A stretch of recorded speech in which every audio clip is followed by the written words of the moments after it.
আপনারা দেখছেন ২১শে টেলিভিশন। কলেজ ভোটের মধ্যে বাইডেন ২৩৮ ও প্রতিদ্বন্দ্বী রিপাবলিকান ডোনাল্ড ট্রাম্প ২১৪ ভোট পেয়েছেন। জয়ের জন্য দরকার ২৭০ ইলেকটোরাল ভোট। এই অবস্থায় নির্বাচনের লড়াই এখন পর্যন্ত পোস্টাল ভোটে।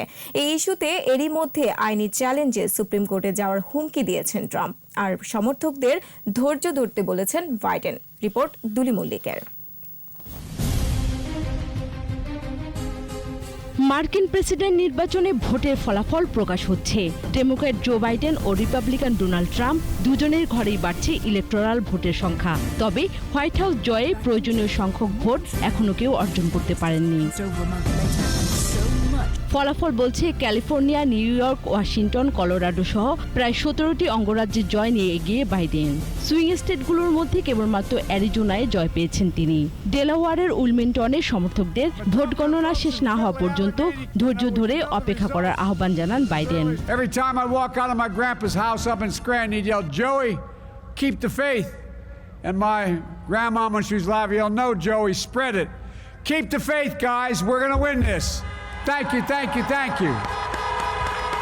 অন্যদিকে এ পর্যন্ত ইলেকটোরাল ভোটের ব্যবধানে পিছিয়ে থাকলেও সুইং স্টেটগুলোতে অবস্থান ভালো ট্রাম্পের। এরই মধ্যে ফ্লোরিডা, টেক্সাস, আইওয়া, ওহাইও এমন 4 বড় রাজ্যই তার দখলে। এগিয়ে আছেন নর্থ ক্যারোলাইনা, জর্জিয়া, পেনসিলভেনিয়া ও উইসকনসিনও। এরই মধ্যে হোয়াইট হাউসে বক্তব্য দিয়েছেন ট্রাম্প। প্রয়োজনে সুপ্রিম কোর্টে যাওয়ারও হুমকি দেন তিনি। It's not like we're up 12 votes and we have 60% left. We won states and all of a sudden I said, what happened to the election? It's off. And we have all these announcers saying, what happened? And then they said, oh. একই সঙ্গে ডেমোক্র্যাটদের বিরুদ্ধে চুরির অভিযোগ তুলে আবারও জয়ের আশাবাদ ব্যক্ত করেন তিনি। So they said, let's go to court. And did I predict this, Newt? Did I say this? I've been saying this from the day I heard. এবার করোনা পরিস্থিতির মধ্যেই চলে নির্বাচন। সংক্রমণ এড়াতে অনেকেই বেছে নেন ডাকযোগে আগাম ভোট। এ পর্যন্ত প্রায় 10 কোটি ভোটার আগাম ভোট দিয়েছেন, যা গেল 1 শতকে দেশটির ইতিহাসে নতুন রেকর্ড সৃষ্টি করে। দুলি মল্লিক, ২১শে টেলিভিশন। যুক্তরাষ্ট্রের জনগণ প্রেসিডেন্ট নির্বাচনের পাশাপাশি সিনেটর ও প্রতিনিধি পরিষদ সদস্য নির্বাচনে ভোট দিয়েছেন। এরই মধ্যে বেশিরভাগ অঙ্গরাজ্যে ভোট গণনা শেষ হয়েছে। সবশেষ তথ্যে সমান অবস্থানে রয়েছে ডেমোক্র্যাট ও রিপাবলিকানরা। সিনেটে নিয়ন্ত্রণ প্রতিষ্ঠা করতে হলে প্রয়োজন ৫১টি আসন। এদিকে জর্জিয়া স্টেট সিনেটর হিসেবে আবারও বিজয়ী হয়েছেন বাংলাদেশি শেখ রহমান। আজহারুল ইসলামের রিপোর্ট। সারা বিশ্বের চোখ এখন যুক্তরাষ্ট্রের নির্বাচনের দিকে। প্রেসিডেন্ট নির্বাচনের মতোই মার্কিন সিনেটেও হাড্ডাহাড্ডি লড়াই চলছে রিপাবলিকান এবং ডেমোক্র্যাটদের মধ্যে। কলোরাডোতে একটি আসন হারিয়েছে রিপাবলিকানরা, আবার অ্যালাবামায় পেয়েছে একটি আসন। মিচ ম্যাককনেল এবং লিন্ডসে গ্রাহাম আবারও নির্বাচিত হয়েছেন। এদিকে দ্বিতীয় মেয়াদের জন্য জর্জিয়া স্টেট সিনেটর হিসেবে বিজয়ী হলেন বাংলাদেশি বংশোদ্ভূত শেখ রহমান। তার বিরুদ্ধে রিপাবলিকানদের কোনো প্রার্থী না থাকলেও নির্বাচনের আনুষ্ঠানিকতার জন্য অপেক্ষা করতে হয়। টেক্সাসের কংগ্রেশনাল ডিস্ট্রিক্ট ৩১ থেকে ডেমোক্রেটিক পার্টির প্রার্থী হিসেবে বাংলাদেশি বংশোদ্ভূত ডোনা ইমাম ১,৭২,৭২৯ ভোট পেয়েছেন, আর রিপাবলিকান প্রার্থী জন কার্টার পেয়েছেন ২,০৯,৩৫২। এবারের নির্বাচনে চমক দেখিয়েছেন দেলওয়ারের সারা ম্যাকব্রাইট। প্রথম ঘোষিত ট্রান্সজেন্ডার অর্থাৎ রূপান্তরিত মানুষ হিসেবে সিনেটর নির্বাচিত হয়েছেন তিনি। তার এই জয়কে যুক্তরাষ্ট্রের নির্বাচনে ইতিহাস হিসেবে দেখা হচ্ছে। ম্যাকব্রাইট ২০১৬ সালে ডেমোক্রেটিক ন্যাশনাল কনভেনশনেও ইতিহাস গড়েন। প্রথম ঘোষিত কোন রূপান্তরিত মানুষ হিসেবে যুক্তরাষ্ট্রের বৃহৎ কোন রাজনৈতিক দলের সম্মেলনে কথা বলার সুযোগ পেয়েছিলেন তিনি।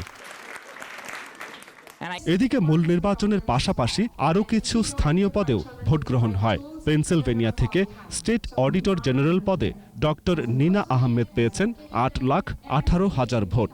তার রিপাবলিকান প্রতিদ্বন্দ্বী টিমোথি ডিফোর পেয়েছেন ৯,৪৭,০০০ ভোট। তবে অঞ্চলটির পোস্টাল ব্যালট এখনও গণনায় আসেনি। আজহারুল ইসলাম, ২১শে টেলিভিশন। এবার অন্যান্য প্রসঙ্গ। আইনের শাসন ও স্বাধীন বিচার ব্যবস্থায় বিশ্বাস করে আওয়ামী লীগ। নবনির্মিত চিফ জুডিশিয়াল ম্যাজিস্ট্রেট আদালত ভবনের উদ্বোধনী আয়োজনে এমন মন্তব্য করেছেন প্রধানমন্ত্রী শেখ হাসিনা। জমে থাকা মামলা দ্রুত নিষ্পত্তির তাগিদ দেন প্রধানমন্ত্রী। আশ্বাস দেন প্রয়োজনীয় সরকারি সহায়তারও। বিস্তারিত জানাচ্ছেন আকবর হোসেন সুমন। বিচার কাজ গতিশীল করতে 2014 সালে পুরান ঢাকার আদালত এলাকায় চিফ জুডিশিয়াল ম্যাজিস্ট্রেট আদালতের নতুন ভবনের ভিত্তিপ্রস্তর স্থাপন করেছিলেন প্রধানমন্ত্রী শেখ হাসিনা। 6 বছরে নির্মিত 10 তলা এ ভবনের উদ্বোধন করলেন তিনি গণভবন থেকে ভার্চুয়াল প্ল্যাটফর্মে। আইনের শাসন প্রতিষ্ঠায় বঙ্গবন্ধুর উদ্ধৃতি ও সংবিধানের ধারা তুলে ধরেন শেখ হাসিনা। 1981 সালে প্রবাস জীবন শেষে দেশে ফেরার আইনি প্রহসনের স্মৃতিচারণ করেন তিনি। ওই সময় নানা ভোগান্তির কথা তুলে ধরে ন্যায় বিচার নিশ্চিতের তাগিদ দেন প্রধানমন্ত্রী। যেন বাংলাদেশের মানুষ ন্যায় বিচার পায়, বাংলাদেশের মানুষ ভালো থাকে, বাংলাদেশের মানুষ স্বস্তিতে থাকে, শান্তিতে থাকে, নিরাপদে থাকে, উন্নত জীবন পায়। আমি আশা করি যে এর ফলে আমাদের দেশের মানুষের বিচার চাওয়ার ক্ষেত্রে ভোগান্তিটা অন্তত কমে যাবে, তারা যেন ন্যায় বিচার পায়, আমাদের মতো যেন কাউকে এই বিচারহীনতায় ভুগতে না হয়। ঝুলে থাকা মামলা দ্রুত নিষ্পত্তির তাগিদ দেন সরকার প্রধান।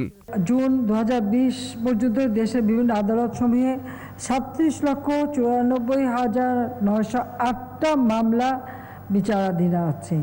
এসব মামলার দীর্ঘসূত্রিতা কমিয়ে দ্রুততম সময় রায় প্রদানের উপায় বের করবার জন্য আমি সকল বিচারক এবং আইনজীবী সকলের কাছে আমি অনুরোধ জানাচ্ছি যে এত মামলা এভাবে জন্য জমে না থাকে।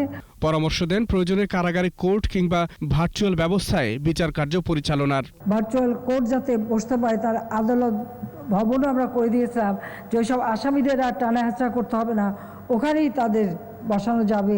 একবার আপনারা ঢাকায় থেকে বসে তাদের বিচারটা করতে পারবেন, সেই ব্যবস্থাটা কিন্তু করা হয়েছে। এবং পর্যায়ক্রমিকভাবে আমি মনে করি প্রতিটি আমাদের কারাগারের সাথেই এ ধরনের একটা সুব্যবস্থা থাকা দরকার। মামলার রায় ইংরেজিতে লেখার পাশাপাশি বাংলায় অনুবাদের ব্যবস্থা রাখারও তাগিদ দেন প্রধানমন্ত্রী। রায় যদি কেউ বাংলায় না লিখতে পারেন, ইংরেজিতে লেখার আপত্তি নেই, কিন্তু শাসে সেটা বাংলা ট্রান্সলেশন করে এটা যেন প্রচার হয় সেই ব্যবস্থাটা করে দিতে হবে। আকবর হোসেন সুমন, 21 টেলিভিশন, ঢাকা। আরও 21 জন সহ দেশে কোভিড-19 মৃতের সংখ্যা 6,000 ছাড়ালো। মোট শনাক্ত 4,14,164। নতুন 1,910 জন সহ সুস্থ হয়েছেন 3,31,697 জন। বিস্তারিত আকবর হোসেন সুমনের আরও একটি রিপোর্টে। স্বাস্থ্য অধিদপ্তরের ওয়েবসাইটে প্রকাশিত সংবাদ বিজ্ঞপ্তিতে দেশে করোনা শনাক্তের 242তম দিনের তথ্য। আরও 21 জন সহ এ পর্যন্ত মৃত্যু ছাড়িয়ে গেল 6,000। দেশের বিভিন্ন স্থানে অনুমোদিত 114টি ল্যাবে চলছে করোনা পরীক্ষার কাজ। একদিনে 13,914টি নমুনা পরীক্ষায় শনাক্ত হয়েছে 1,517 জন। মৃত্যুর হার 1.45%, আর সুস্থতার হার 80.09%। বিভাগ অনুযায়ী সবচেয়ে বেশি মৃত্যু ঢাকায় 52.15%, দ্বিতীয় অবস্থান চট্টগ্রামে 19.79%। মোট মৃত্যুর 3,131 জনই ঢাকা বিভাগের।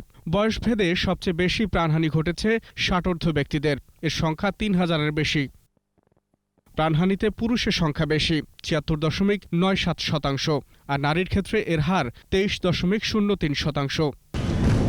আকবর হোসেন সুমন, 21 টেলিভিশন, ঢাকা।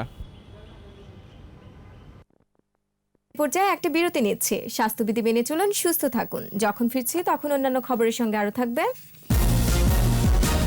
রংপুরে স্কুল ছাত্রীকে সংঘবদ্ধ ধর্ষণ মামলা, ডিবির এএসআই রায়হানুল 5 দিনের রিমান্ডে।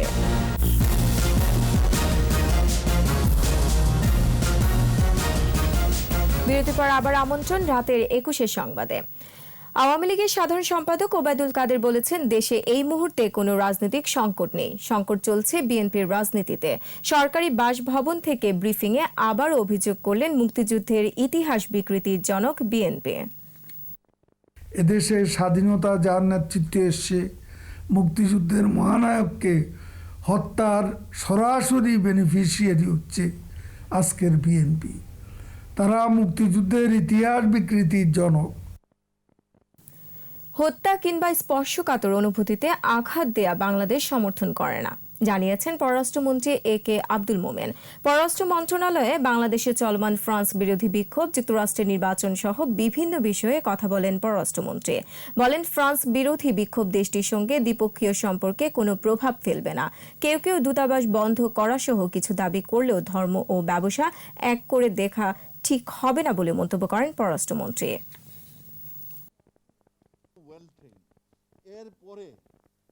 We have done excellent job. আমরা সন্ত্রাস মুক্ত হয়ে গেছি মোটামুটিভাবে, we managed it very well, এবং আমরা উন্নতিও করছি, pretty good. আমরা কারোর প্রতি ডিপেন্ডেন্ট খুব না। তো এখন আমরা গ্লোবাল ওয়ার্ল্ড, একে অন্যের প্রতি ডিপেন্ডেন্ট। আমাদের দেশেও অন্যান্য জায়গায় স্থিতিশীলতা থাকলে আমাদের দেশের উন্নয়ন হয়। রংপুরে স্কুল ছাত্রীকে সংঘবদ্ধ ধর্ষণ মামলায় ডিবি পুলিশের ASI রায়হানুল ইসলামের 5 দিনের রিমান্ড মঞ্জুর করেছেন আদালত। অপর 2 আসামি মেঘলা ও সমাপ্তিকে 3 দিনের রিমান্ড দেওয়া হয়েছে।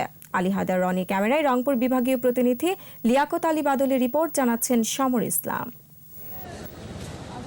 কড়া পুলিশি প্রহরায় মেঘলা, সমাপ্তি ও ডিবি পুলিশের ASI রায়হানুল ইসলামকে রংপুর সিনিয়র জুডিশিয়াল ম্যাজিস্ট্রেট স্নিগ্ধারানীর আদালতে হাজির করা হয়। PBI এর তদন্ত কর্মকর্তা রায়হানুলের 7 দিন এবং মেঘলা ও সমাপ্তির 3 দিন করে রিমান্ড আবেদন করেন। শুনানি শেষে আদালত রায়হানুলের 5 দিন এবং মেঘলা ও সমাপ্তিকে 3 দিন করে রিমান্ড দেন। বিজ্ঞ আদালতের রিমান্ড হিয়ারিং হলো। পুলিশের সদস্য ASI রায়হানুল, তাকে 5 দিনের রিমান্ড দিয়েছে। আর তাদের সাথে যে 2জন কো-অ্যাকিউজড আছে মেঘলা এবং সমাপ্তি, তাদেরকে প্রত্যেকজনকে 3 জন করে রিমান্ড দিয়েছে। এর আগে এই মামলায় অপর 2 আসামি বাবলু ও আবুল কালাম আজাদ আদালতে স্বীকারোক্তিমূলক জবানবন্দি দিয়েছে। নির্যাতিতার জবানবন্দির উপর ভিত্তি করে 29 অক্টোবর রাতে পুলিশ লাইনে থাকা ASI রায়হানুলকে গ্রেফতার করে PBI।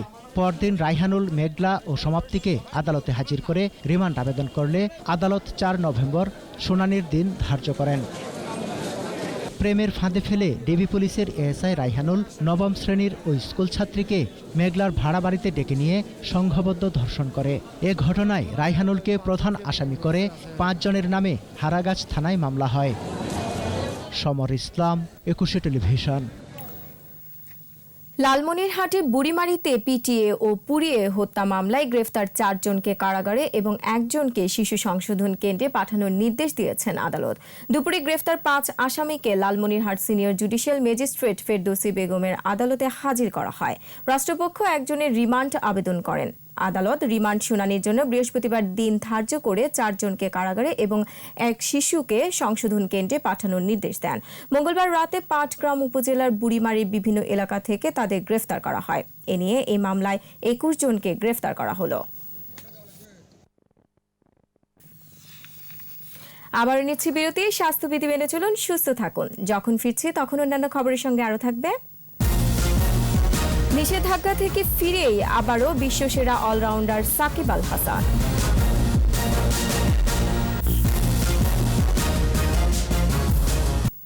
আর এরই সাথে শেষ করছি রাতের 21 সংবাদ। যাবার আগে ফার্স্ট সিকিউরিটি ইসলামী ব্যাংক লিমিটেড সংবাদ শিরোনামগুলো আরও একবার।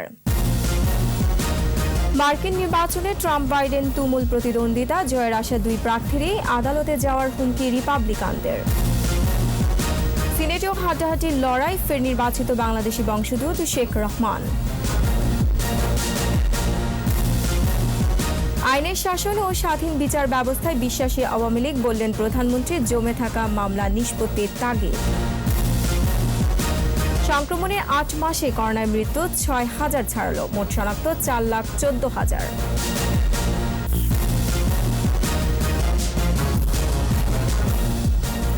দর্শক, 21 টেলিভিশনের সর্বশেষ খবর জানতে ডায়াল করুন 2021 নম্বর আর ভিজিট করুন 21-tv.com এই ওয়েবসাইটে। এছাড়া ফেসবুকে লগ ইন করতে পারেন facebook.com/2124 অনলাইনে।